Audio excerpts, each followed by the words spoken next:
So, hi everyone, welcome to this fishbowl conversation, which is a bit of an experiment. So, Joe and I are going to have a conversation about our experience of uh, distributing financial resource within the SWEN, and we're going to go through a bit of um, we've got this kind of five stages that we've been through uh, chronologically, and we'll go through that. Um, but there might be tangents along the way, and there may well be reflections and other thoughts from our group of observers and witnesses who are welcome to step in at any time. Um, but Joe, maybe I'll start this off with a question for you. So for me, this starts with when I joined or reached out to you to offer support on this thing that you were doing that I'd heard of from a mutual friend of ours. And initially, I was doing that just in a voluntary capacity and unpaid. And then there was a moment where, and I don't remember how this happened, where that changed and I started getting paid for this work. And Mm. I'm curious what your memory is of that moment and what prompted that shift for you.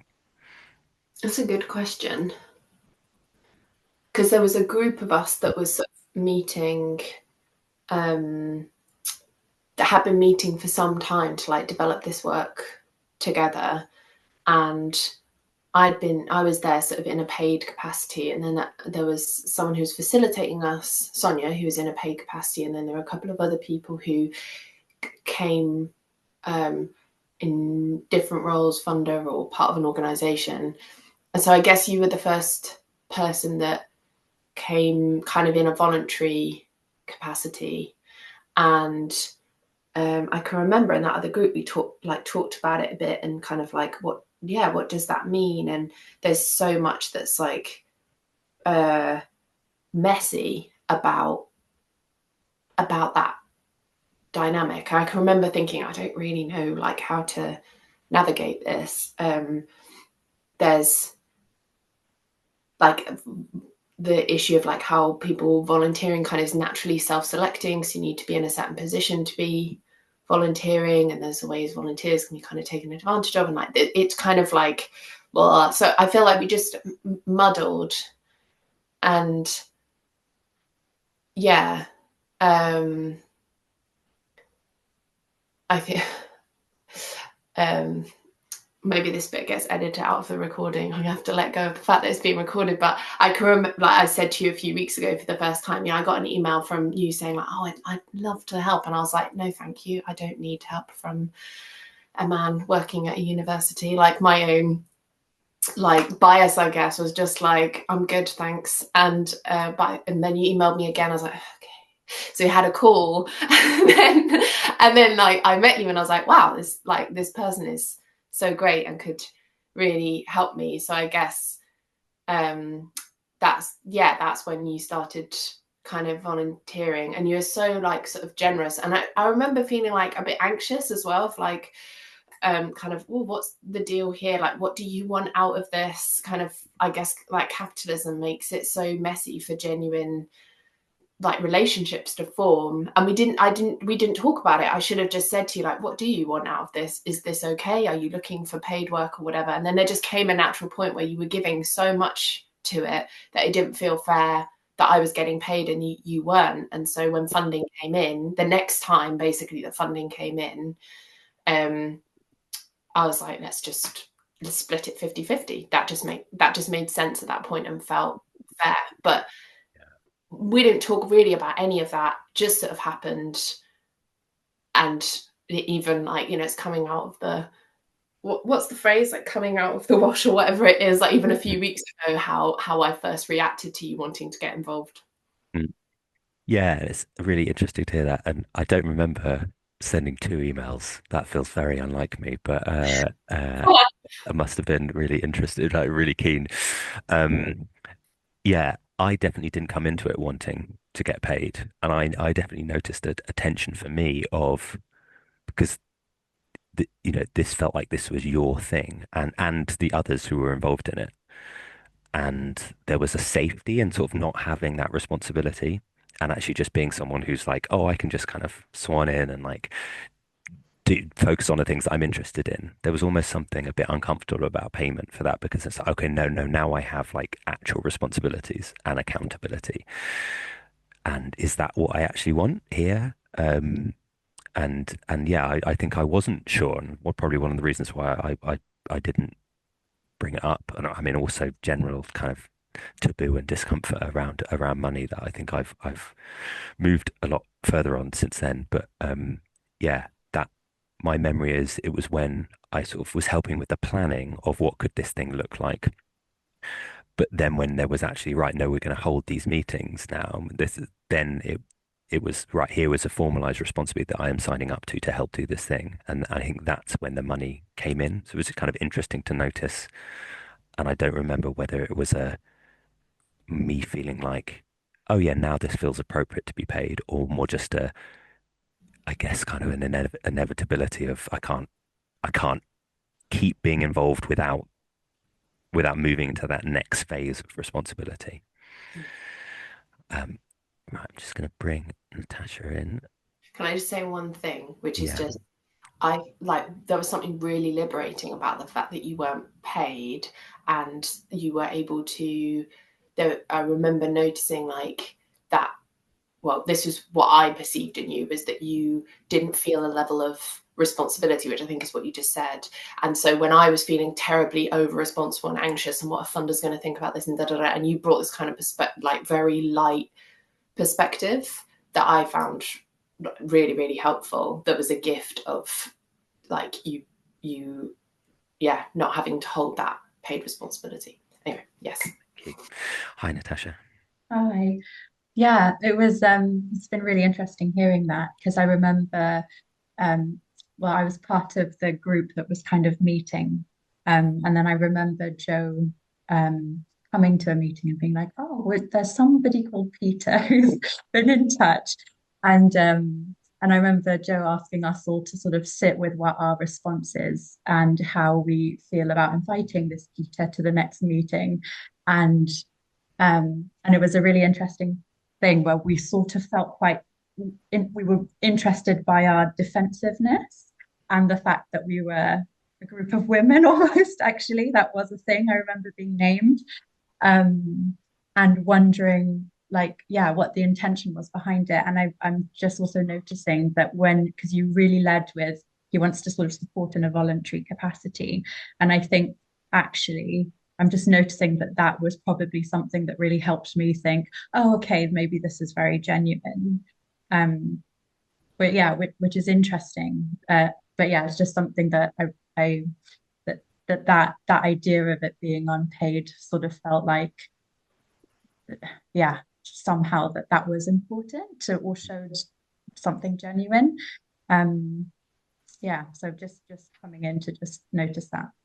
Thank you. Thank you so much for saying that because like what that throws up for me is like the kind of tension between gender in the workplace like that doesn't really get talked about but is so extreme that for us it felt quite natural to be like, do we want to let this man in? I mean, when you look at that objectively, like that's crazy, like that there's that level of divide, and yet that is what exists. And because of like all the kind of harm and unresolved like tension and conflict that there is there, and how when you were saying about the voluntary aspect of it, I was like, yeah, that's these ruptures that exist across all sorts of divides, not just gender, like they need resourcing. And so there was something about the fact that it was low risk because Peter was offering himself in a voluntary capacity that was a resource that enabled us to take a risk. And then I feel like for me, I've often said this to Peter, my experience of working really closely with the man has healed so many of the really bad experiences that I've had. And that rupture, it's been such a like healing,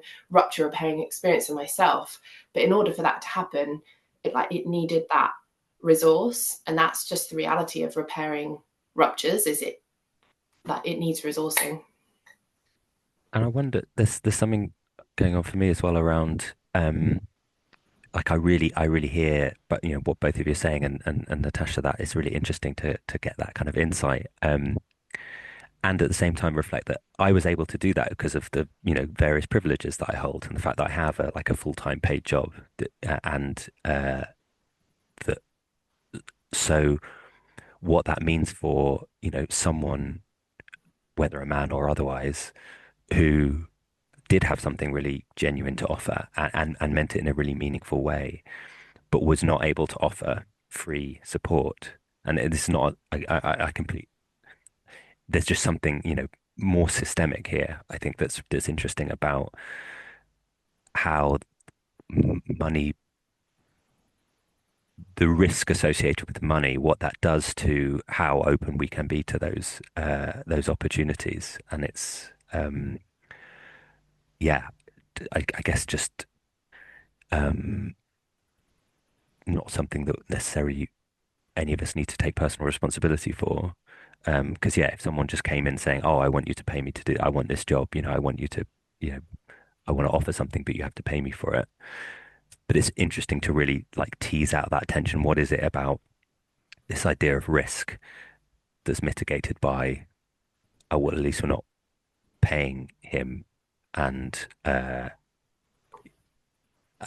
versus all of the other risks that were, potentially there of, I could have come in even unpaid, but still been quite difficult or, or like pushed in a particular direction. And yeah, there's something interesting there. There's Um, something about resource that brings safety nets that allows us to be more open to each other, take risks, be more creative, that in a really under-resourced sector, like we're up against it really in terms of working in those ways. yeah. Yeah, definitely. And this idea that subconsciously we were thinking money would have tarnished this somehow. I'm just finding that interesting that that was all happening in our heads, but it wasn't being expressed, and why we feel like that is so complicated. Yeah, thank you. Heather, just before I realized I didn't articulate a part of this process of once you stepped in, if you want to step out again, then or you just need to turn your camera off. We'll have these sort of a few natural breaks where we'll get into a new moment. But thanks, Natasha. But I realize that's a helpful thing to say. Heather, welcome. Thank you. I was quite nice, the four of us there for a moment, actually. But or I might just need a moment. I suppose as somebody who was also involved at that time, I suppose I'm feeling like a pull to say something or offer a perspective too, about what I remember, if that's helpful, I guess. And I would echo echo what Natasha has shared around, and Joe has shared around that kind of slight resistance in our lovely little, like, women's small and sort of felt like small perfectly formed group of us, which is kind of funny to admit now, but I would echo that. And I think I also had some complicated feelings around whether you were paid or not, Peter. So for me, I think there was something actually didn't sit so easily for me around that, because you were doing a lot of work, and I can't quite remember, I suppose, at which point, like you've been describing that, it's really helpful, like at which point there was a decision that sort of happened that you were paid, and I think I did feel some relief around that too. So I think that's interesting, that I remember feeling a bit like, well, I'm not sure that's okay. And also that it reflects it. I remember that causing me to reflect at that time about how I was in that group as a funder, and who was paid and who wasn't paid, and the role I was in, and which I feel like I've shifted a long way since then, but certainly at that time felt a little complicated for me. Yeah. But yes, I think I was coming from what feels like quite a traditional view of, like, well, this person is doing work and we should be paying them, and that's only fair, like a very simple or something way of thinking about things, which, so yeah, I think I just wanted to offer a little of my perspective from that time. But I'm finding this already there's something I feels really beautiful and moving and a bit edgy around. Actually, it's so useful to hear it all, because I think one of the things is about that lack of transparency, because there was something about, oh, well, and suddenly this person is being paid. So I think I had all sorts of mixed feelings around that. So thank you. I'm grateful for this conversation. I was just gonna, like, can I jump in again, Peter? Thanks. Just that I was just noticing like how much of this we didn't talk about and how crazy that would seem to us now to not talk about it, because we like built the container and the trust in the relationships here that it feels like, I'm sure there are lots of things we still don't talk about and we don't realize we're not talking about them, but it feels like we could talk about anything.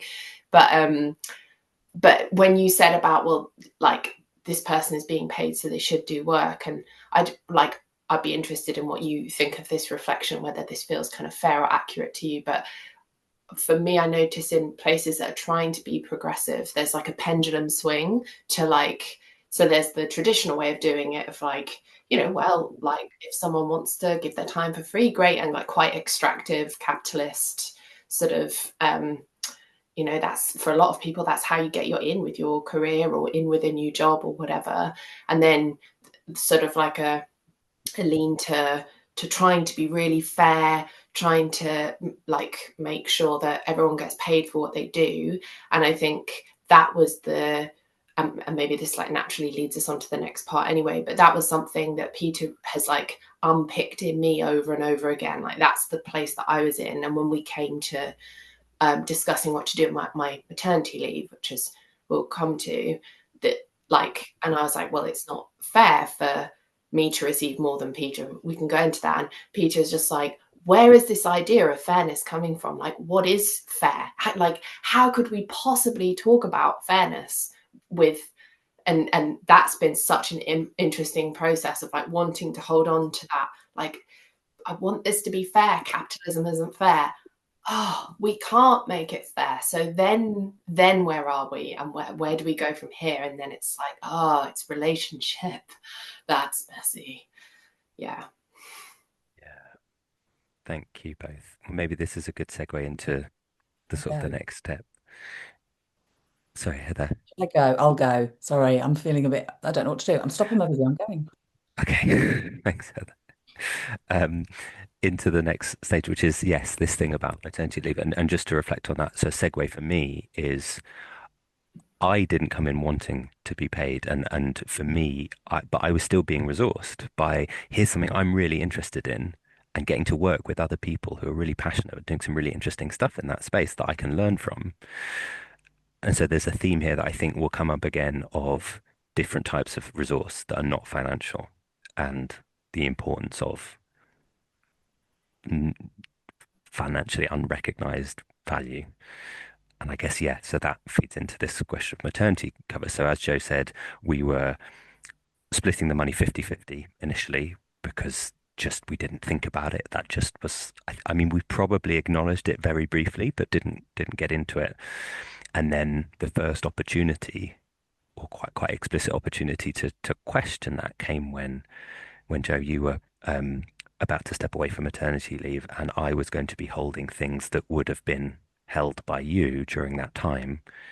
And so my memory is that you were then suggesting that I take your fee for that time. Is that Yeah. your memory? Yeah. Yeah. And yes, as you say, I think we got into a really helpful place of just having a moment to stop back and check of, well, what is maternity leave? Like, what is going on there, and how is that recognized socially in sort of systems of financial value? And maternity pay being just deeply misogynistic in terms of how it actually is recognized and valued and undervalued, and how that works in society. And so because of the work we've been doing very much about noticing unhelpful patterns, just having that moment to think, what would we want to do? Like, how we've got this resource, how would we want to distribute it?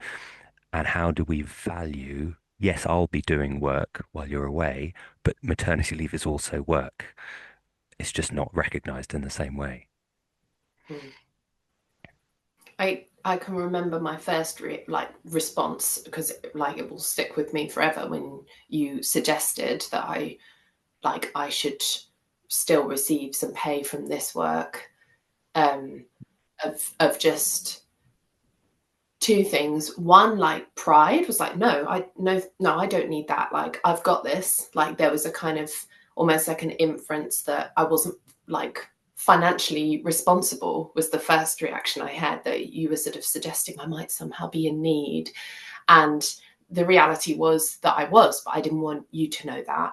And obviously I get statutory maternity pay, but for various personal reasons, including being a carer, like there were financial pressures, but I hadn't shared any of those with you. They felt something I kept hidden. So as part of me, I guess, it was like, has Peter like suspected something I've been trying to hide, because this is a professional environment, so I shouldn't share that there. And I remember the other feeling that I had was like, no, if you mess with money, it messes with relationships. Like, this is just going to get messy. Been here before, where like people have tried to be generous in a professional setting and it was just a complete fiasco. I'm not doing that again. Let's just keep it simple, 50-50. And if I'm not working, you get my pay.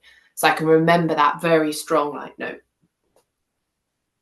Yeah, that word generosity, I feel like is one that we sat with a bit, because I remember feeling a bit uncomfortable with that, of like, oh yeah, no, I don't want this to feel like an act of generosity, because there's a lot of power and yeah, that felt quite uncomfortable to me. And also made me question, yeah, like, is this a helpful thing to have offered? Have I overstepped? Have I done something here that's potentially harmful? And I think we sat with that question of like of why does it feel like generosity when you are going to do something incredibly difficult. I was going to say labor intensive, but there's a unhelpful pun in there. But like uh that is It was fine. that is uh yeah why is that separate to, where do we draw the boundaries about what is valuable to this work that we are doing, what needs to resource it, how does it resource us? And I think I was trying to, I sit with a sort of, is it helpful to look, it kind of explode the boundaries of what we are doing, what it is, how what this work is connected to and dependent on. And I mean, I think I remember explicitly saying, like, if you are under resourced in this thing that you're about to go and do, and that means you can't come back, or it makes it difficult. I don't want to and can't do this on my own. And so it's not in my interests to like take more of that resource, because this is a resourcing thick project for me to work on. I really enjoy it. It's really nourishing. And so how can I resource the system?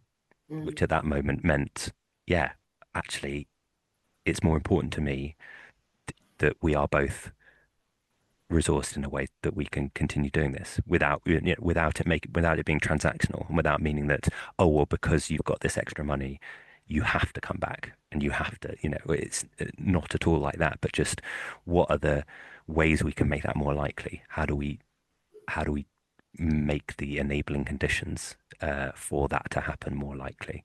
And how do we resource the work that's actually involved in doing this work? I think that's how you got through to me on it, was what you just said about like, this is about resourcing the system, which benefits you and as well as me, and also like the that kind of, I guess, feminist argument of the fact that like it's rubbish that when you go on maternity pay, you know what you actually get from that is financially is so minimal. There was something else I was going to say on that, but something I'm like that sort of, it's ended up being, and again, this perhaps moves us on to a later stage of the conversation, but it's ended up being, because this kind of instigated a kind of conversation about money. And when I came back, it wasn't all right, let's go back to 50-50, because my day job was like the primary thing I was doing with myself. I only had 3 months kind of off. The primary thing I was doing with myself was being a mum, and that isn't paid. That was my day job, in the same way that your job at the university was a day job. And so like that then led us to continue having conversations of, well, then is it right or fair that we just keep splitting this 50-50 because there's such drastically different differences in how our individual systems are resourced. And I suppose like that I always had this like resistance and have felt two things I want to say. One is just it's felt hard to be on the receiving end in this dynamic most of the time, like because I rely on you not taking advantage of that. I rely on you not at some point saying, do you know, actually, Joe, could you just carry a bit more of this? Because really you are being paid more. So, and like, I feel like I now have enough trust in this way of doing things that I'd be like, no, like that's not what we agreed. But certainly initially it made me really vulnerable to accept that from you. And there's been some like grief and anger that because of how society doesn't support me as a parent, and particularly I think as a mum, like that's made me vulnerable in this dynamic. And I like there's so many times I've wished it'd be the other way around where, you know, I could be the one that'd be like, you take more of the share, Peter, because you're not being supported or whatever, as well as also feeling gratitude because this is such a rare position to be in. Most women do not, like most mums do not kind of have like don't get to have this kind of resourcing and this understanding from the people that they work with. And the other thing I was just going to say was noticing how the way that I allowed myself to receive this from you was because of the rage that I feel about how under-supported mums are. But had it just been that, like, for other reasons, I needed more resourcing, I'd have felt like, oh no, that's my fault that I need that. And I mentioned being a carer. Like, one of the reasons why I've needed more resourcing is because of that there. And that felt like that felt like, oh no, that isn't something someone else should like be helping me with. That's me and my partner's thing to deal with. And so there are certain things, I guess, like that felt legitimate, like, okay, yeah, no, from a feminist perspective, like this is like reparations or whatever, fine. And then there are other things like my own mental health, being a carer, like a big expense that comes in that are like, no, that isn't legitimate to bring in. But why like why is that the case? And why do I feel like that needs to be earned, or like what's going on in my head that differentiates those things? Yeah. I feel like I explained that terribly, but you're nodding, so hopefully you understand what I'm saying. Yeah. Well, yeah, I was there. Well, maybe then, yes. So let's move into this kind of next phase, and maybe we can kind of get from like there to now relatively quickly. So we can go back into a wider conversation. But so you're talking about when you came back and we didn't go back to 50-50. So we brought in this idea of the happy money story, which I know some people listening are familiar with, others might not be, of, I guess, a sort of a different way of distributing resource where we would come together, say, okay, this is the amount of money that we've got to do this work. And you could do it either before or after that work had taken place, and say, what are there are elements of this money that, right, that needs to be go on this thing. So here's what we've got left, which is to distribute between us. What are our respective needs in this moment? And they could be, long-term needs, they could be really short-term needs. And either what did I contribute to this thing that happened in the past, or what am I planning to contribute to bring in the future? And then each person creates an ideal budget of, okay, well, I would like this person gets this much and this person gets that much. And just the two of us is then just, between us, although we also had the opportunity to, maybe we'll put a bit of money aside for other things as well.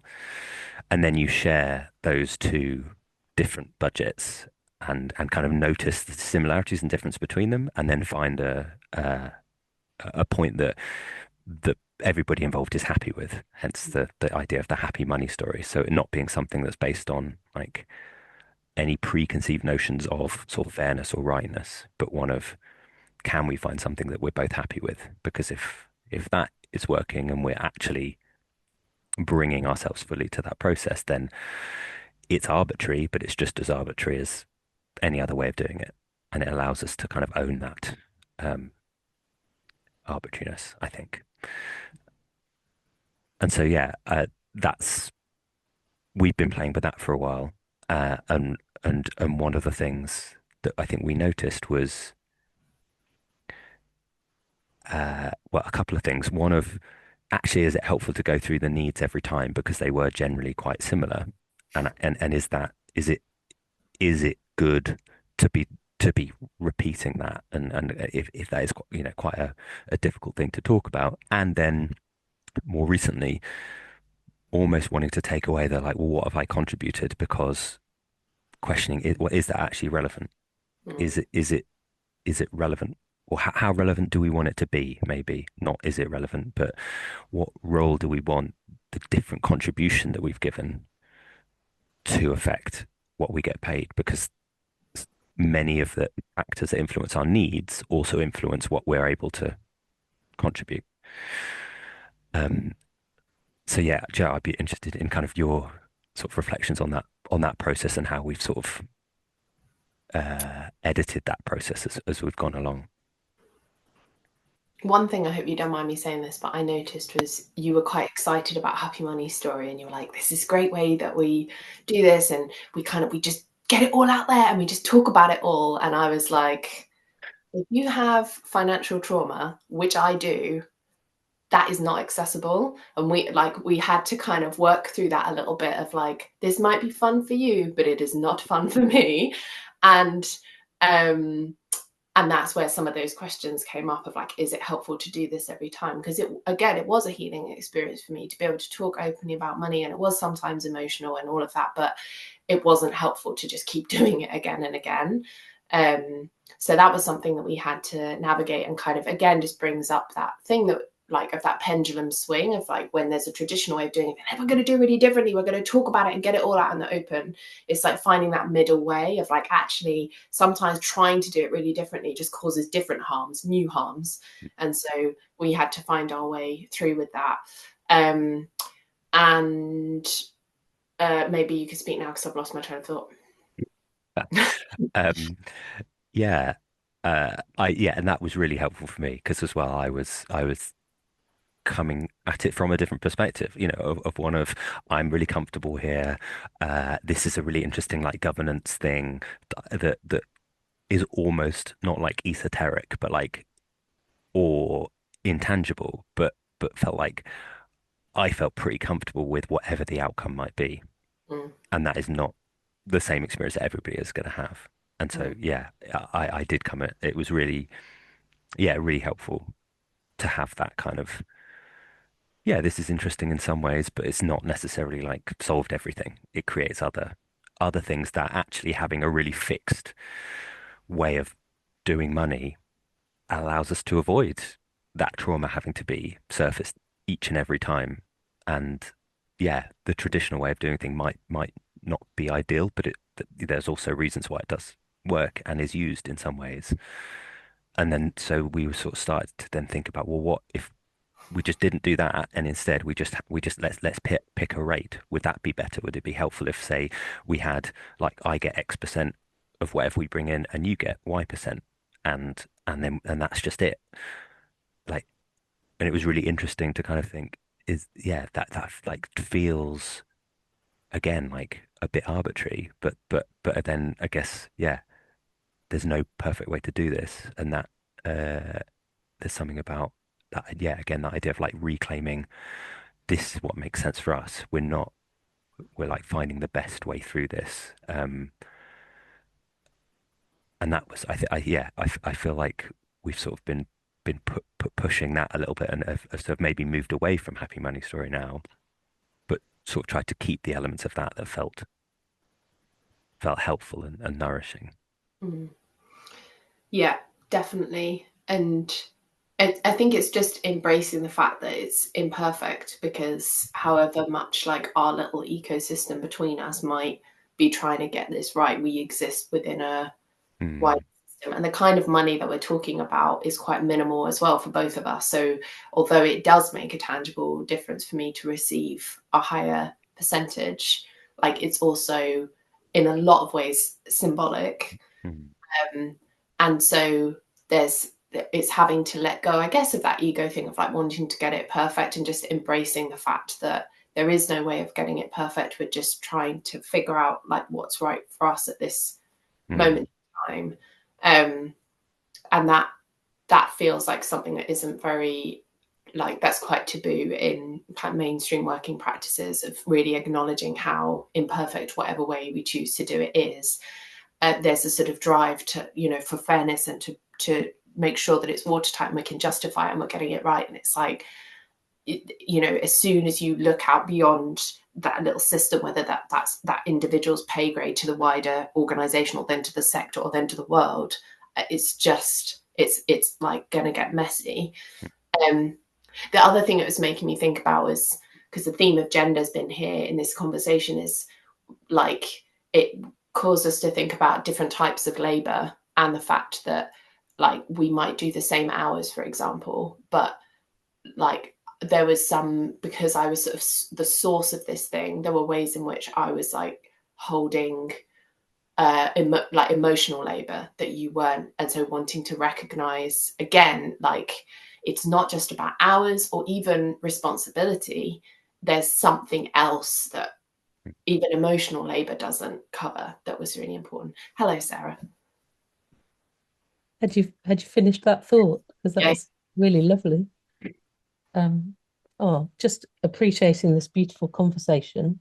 The thing that was coming up for me just a little earlier, I love that little exchange about your sort of ease and enthusiasm, Peter, about let's get this all out on the table, and the sense of, well, actually this is traumatic stuff for you, Joe. And I just wondered, because that's something that's come up in groups that I'm part of, and I just wondered how much, because how much did you share with each other your stories and your histories around money? Was there a point where you were able to speak a little about why this was traumatic, or was, I can really feel how that, and I'm not asking you to share it here, but really feel how that might just exacerbate it. But there's something that we found in the Transformational Governance Collective, that we were trying to take care of each other around wounding, around money, without really understanding what the wounding was. And I just wondered, did you feel like you got to a more of a sense of what each of your relationship with money was? Such a great question. I felt like we had talked about it enough before we started doing the happy money story that I understood that there was lots that I didn't understand about Joe's perspective. But more, it's something we are still talking about. I think we're still learning more about each other and our, what feels safe around this, what feels kind of pretty set and solid and foundational, and what feels like movable and contextual, and I think I didn't as I didn't I don't think I understood as much as I needed to before we kind of jumped into a kind of that new process. Um, but yeah, it's like it's taken. I don't my sorry, Joe. I'm not going to speak for you, but my assumption is that there's been like things that are easy to share of like, yes, this is how I understand my thought process, and then there's things that going through the happy money story brings up in or allows a bit more self-exploration as well, and then articulation in a context that certainly I've been able to articulate to Joe, things that I haven't found easy to articulate in other contexts because of going through the happy money story. It sort of like almost forces you to do that. Um, but yeah, Joe, I'll stop speaking for both of us. No, it's great. And it's like such a good question. I feel like something that's really resourced us to be able to do that was that I feel like Peter knew how to use his privilege. So I had loads of emotions going on that like require resource, not, and this time not talking about financial resource, but like space to be heard, a feeling that a space is safe, like time to step away if it's too much. Like we actually intended to do this conversation maybe 6 months ago, and it's taken me this long to get to this point of feeling ready to do this conversation. And there's lots of adjustments and things that I've needed in order to be able to stay engaged with that process. And I think because Peter has a certain level of privilege around this particular area, but he was able to hold that in a way that didn't make it about him, like shame and kind of trying to rescue or trying to do the right thing. Like he just kind of held space for me to just bawl on whatever I needed, what I wanted to share, what I didn't want to share. He was just like stable really with it, and just let me do my process. That's what enabled it to work. So I think it's a really good example of how to use your privilege, is like to actually use it to just like know where you are, know what you have and haven't got to offer, and then hold space. And I think Peter modeled that really well, and that's what made it work for me. Thank you so much. Thank you. Thanks, Sarah. Let's start to wrap up, Joe, and so in a minute we can kind of talk about like, where are we now and what are some of the questions that we're grappling with now before we finish and go into just a wider conversation. But I also wanted to, because one of the things you mentioned was about the dynamic sometimes feeling one way, and you wanting to be on the other side of that, and maybe it's worth talking about the example of a project that we did where we were doing this work together, and then to prepare for an event that we were going to co-facilitate, and then I was too ill to go and I couldn't be there, and then you ended up holding more, and then we had a conversation there around, well, what do we do with we'd already sort of planned if we were going to split that money 50-50, and so that was a slightly different. I don't know if there's anything in there that feels like a helpful different perspective on this process for you. Yeah, I guess what's helpful about that example is it brings in things like, what do we do when someone's sick, when someone, for whatever reason, or someone can't. And in a traditional way of looking at that, depending on where an organization or a system sits on the scale, is somewhere between, well, you're on your own. Like if you can't, then you don't get paid, through to, we've got a certain amount of allowance for this, that you can be unwell for this amount of time, but the system needs to function. So after this, you're on your own. And that whole scale just feeling completely unsatisfactory, and like that doesn't actually like serve the whole wider system. And it brought up again questions of what is financial remuneration for? Like, is it for hours and effort put in? Like, yeah. So it was a really, and yeah, it was the first time, I guess, where it was like, you just, well, one of us, but like you just couldn't, like it was a really big thing. We really felt like we wanted to bring the best of ourselves. So even when we took that piece of work on, we were like, this is big. Like, are we going to be able to do this?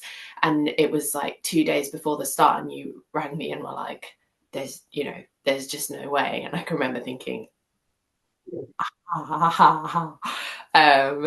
yeah. And again, I felt like we navigated that in our relationship really well, in that somehow was just thinking this morning about how capitalism turns us on each other because of the under resourcing. And so I was thinking about like how, for example, capitalism has turned me against my parents, like you should have done better, etc., but they weren't resourced to do better. It turns me against my partner, like you're not pulling weight with this, that, or the other. Or sometimes I can feel it like wanting to turn me even against my child, of like, God, can't you just do this now? And somehow like we didn't turn against each other, even though it was like the resourcing wasn't there. I don't know if you have any insight on why that happened. Mm. Um, well, I mean, I felt very appreciative for the way that you received that, because I definitely came with that perspective of like guilt and shame and like I've let you down and the wider project. But I remember when we were, because we'd initially agreed to split that money 50-50, and even after having done the Happy Money, been starting that process, there was something about, okay, no, right, we're both going to do the same amount of work on this. We're both going to deliver this thing in person and plan it. So we'll just split that 50-50. And that was an interesting process. And then me not being there, for me, feeling it almost kind of sort of like, well, actually, it's kind of no, like I don't need it to be 50-50. Like, actually, it makes more sense to be in the uneven split that we were getting to before with the Happy Money story, because this idea of like, yeah, as you say, time and effort is only a small, only one part or two parts of what makes what we are bringing to this, but also it's so dependent on lots of other things that either we can't control or are like symptoms of a dysfunctional system that we are working within, and not necessarily powerful enough to stop, but at least able to recognize and reject when we can. Um, and so that was uh, you know, a really helpful process. And it also helped us, I think, talk about what was valuable. Because for me, it's like, oh, well, I physically can't be there. That means I'm not valuable here. And then you reassuring me, actually, the fact that you were able to, we spoke every day, and and talked about how it was going, and that was still valuable. And again, kind of recognize that where is the value flow here, Mm. and it's not necessarily in the obvious places or the kind of the traditionally recognized places. Um, yeah, so that was really helpful, I think, for me as well. Um, yeah, maybe let's finish up there, because I really want to get into just wider reflections, and say that Can I one of say the one thing? yeah, Sorry. yeah, yeah, of course. Just when you were talking there, there's something about the traditional way of distributing money, of hours, plus responsibility equals however much, that when it works, it works. But as soon as there's like a shock in the system, for example, like there was there's no resilience, because that way of viewing resource distribution, it it doesn't it only accounts for when it works. And so the doing this in relationship, and I guess that's what I'm trying to say, is because of the way that we have been doing money, that infrastructure was in place that meant that when this shock in the system came up, that you couldn't do this work, the infrastructure between us was already in place, that although you came with that like guilt of, oh no, I can't bring what I'm supposed to, I felt like you were able to be quite explicit, and there wasn't shame that also came with it, because there was like that infrastructure in the system that already existed, of like, we don't look at ourselves or each other like that, do we? And then that also obviously resourced me in the way that I responded to that as well. And so it feels like, although it can feel costly or counterproductive, or means moving slower, to put this infrastructure in place of relationship and connection and engaging with the mess, etc., then when the shock comes, it's there and it's ready to go, and the system is so much more resilient. Whereas if you just don't engage with all of that mess and just kind of do it in the traditional way, it works in a way, but if a shock comes in the system, you're not prepared for it. Thank you. Yeah, really. Yeah, I really like that. So so yeah, so where we are now, and one of the reasons that it felt important to have this conversation now, as well as it just feeling like a bit of a natural fit, is the prospect of bringing other people into the paid element of the SWEN. So as Joe said, we have Sonia who facilitates the learning network, who is paid, but we are also and we've been looking at designers or people to help with web support, things like that, and potentially to help facilitate future meetings or be part of the sort of partnership work we've been doing with other organizations. And so a real question here is, all of what we've been talking about is in the context of two people working together. And as soon as you bring more people into that, it really, I think for us, feels like there's questions of how does that need to change? What does that mean? Does it need to change? The the fluidity becomes more complex at kind of exponential scales as more people are part of that. So that's where we are at the moment of how do we keep hold of this way of trying to distribute financial resource in a particular way that is accessible for other people to step into, that is clear. And yeah, these are questions not to answer now, but as a sort of articulation of where we are now. Joe, is there anything final you want to say before we open up? Okay, lovely. I will stop the recording.